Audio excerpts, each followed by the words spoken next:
ప్రపంచంలో అత్యంత బలమైన దేశాలు, అణ్వాయుధ దేశాలు కూడా అయిన అమెరికా, ఇజ్రాయెల్ మూకమ్ముడిగా తమపై దాడులు చేసి సుప్రీం లీడర్ అయతుల్లా ఖమేనీతో పాటు ఇతర టాప్ లీడర్లను అంతం చేసిన తర్వాత కూడా ఇరాన్ దూకుడుగా ప్రతీకార దాడులకు దిగుతోంది. ముఖ్యంగా గల్ఫ్ దేశాల్లోని అమెరికా ఎయిర్ బేస్లను, యుద్ధ విమానాలను లక్ష్యంగా చేసుకుంటోంది.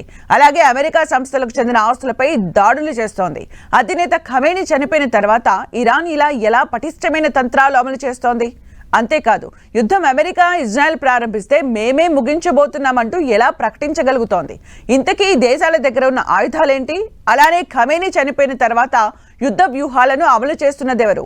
Watch the story. ఇజ్రాయెల్ ప్రధాని కార్యాలయంపై దాడి చేశాం. సర్ప్రైజ్ అటాక్ తో ఇరాన్ సెన్సేషన్. నిజంగా ఇరాన్ కి అంత సీన్ ఉందా? సీన్ కాదు, వెపన్స్ ప్రయోగించే సత్తానే ముఖ్యమంటోన్న ఇరాన్ మొత్తం 8 దేశాలపై అల్లకల్లోలంగా ఇరాన్ దాడులు. Kuwait, Qatar, United Arab Emirates, Bahrain పై ఇరాన్ దాడులు. బహ్రెయిన్ లో ఏకంగా అమెరికా నేవల్ బేస్ పై అటాక్. ప్రధానంగా దేశ నేత చనిపోతే యుద్ధంలో ఆ దేశపు సైన్యం షేక్ అవ్వడం మామూలే. కానీ ఇరాన్ లో మాత్రం పరిస్థితి పూర్తి భిన్నంగా మారింది. ఏకంగా 8 దేశాలపై మిస్సైల్స్ దాడితో దడ పుట్టిస్తోంది.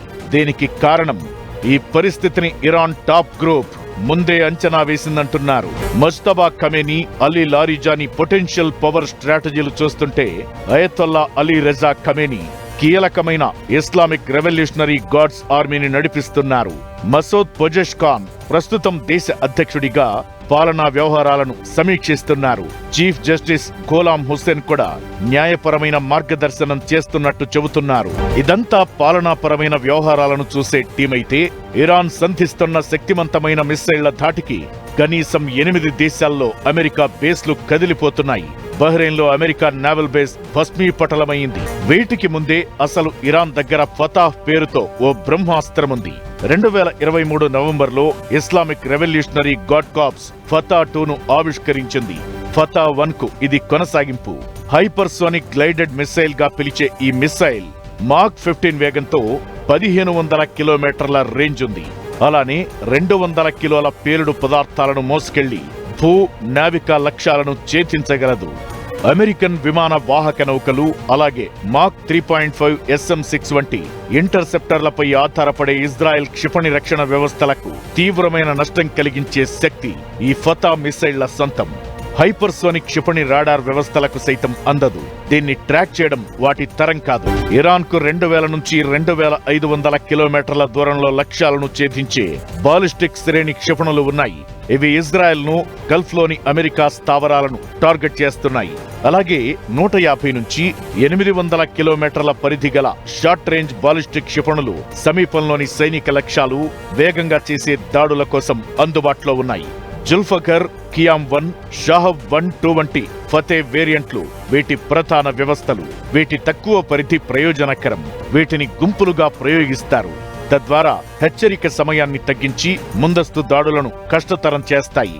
2020 జనవరిలో కమాండర్ కాసిం సులేమానీని అమెరికా హత్య చేసినప్పుడు ప్రతిగా ఇరాక్ అల్ అసద్ వైమానిక స్థావరంపై బాలిస్టిక్ క్షిపణులను ఇలాగే వాడింది. ఇలా వాడుతున్నందునే చాలా చోట్ల అమెరికా విమానాలు కూలిపోతున్నాయంటున్నారు. తాజాగా కువైట్ లో కూలిన ఫ్లైట్ల వెనక ఇదే జరిగిందంటున్నారు. ఇరాన్ దగ్గర 1500 నుంచి 2000 కిలోమీటర్ల పరిధి గల మీడియం రేంజ్ బాలిస్టిక్ క్షిపణులు ప్రతీకారాన్ని ప్రాంతీయ సమీకరణంగా మారుస్తాయి. షాహబ్ 3, ఎమాద్, ఖాద్ర్ 1, ఖోర్సాంసెహర్ వేరియంట్లు, సెజ్జిల్తో పాటు ఖైబర్ షెకన్, హాజ్ కాసిం వంటి కొత్త డిజైన్లు ఇరాన్ కు సుదూర ప్రాంతాలపై దాడి చేసే సామర్థ్యాన్ని ఇస్తాయి. సెజ్జిల్ ఒక సాలిడ్ ఫ్యూయల్ వ్యవస్థ. ఇది లిక్విడ్ ఫ్యూయల్ క్షిపణుల కంటే వేగంగా ప్రయోగించడానికి వీలవుతుంది. ఈ మీడియం రేంజ్ క్షిపణులు Israel, Qatar, Bahrain, Kuwait, Saudi Arabia, United Arab Emirates లలోని విస్తృత శ్రేణి అమెరికా సంబంధిత స్థావరాలను తమ పరిధిలోకి తెస్తాయి. ఇది ఇరాన్ లక్ష్యాల జాబితాను, ప్రాంతీయ ముప్పును రెండింటినీ విస్తృతం చేస్తుంది. రాడార్లకు చిక్కని క్రూయిజ్ క్షిపణులు భూమికి దగ్గరగా తక్కువ ఎత్తులో ప్రయాణిస్తాయి. గుర్తించడం, ట్రాక్ చేయడం కష్టం. ముఖ్యంగా డ్రోన్లు, బాలిస్టిక్ దాడులతో కలిపి ప్రయోగించినప్పుడు వైమానిక రక్షణ వ్యవస్థలను తప్పించుకుంటాయి. సౌమర్, యా అలీ, ఖుద్స్ వేరియంట్లు, హోవైజే, పావే, రా అద్ వంటి ల్యాండ్ అటాక్, యాంటీషిప్ క్రూయిజ్ క్షిపణులు ఇరాన్ వద్ద ఉన్నాయని అంచనా. అలాగే సౌమర్ క్షిపణి 2500 కిలోమీటర్ల పరిధిని కలిగి ఉంది. డ్రోన్లు కూడా అదనపు ఒత్తిడిని పెంచుతాయి. ఇవి క్షిపణుల కంటే స్లోగా వెళ్లేవైనా కూడా పెద్ద సంఖ్యలో ప్రయోగానికి ఇరాన్ వాడుతోంది. ఇవి వైమానిక రక్షణ వ్యవస్థలను వీక్ చేస్తాయి.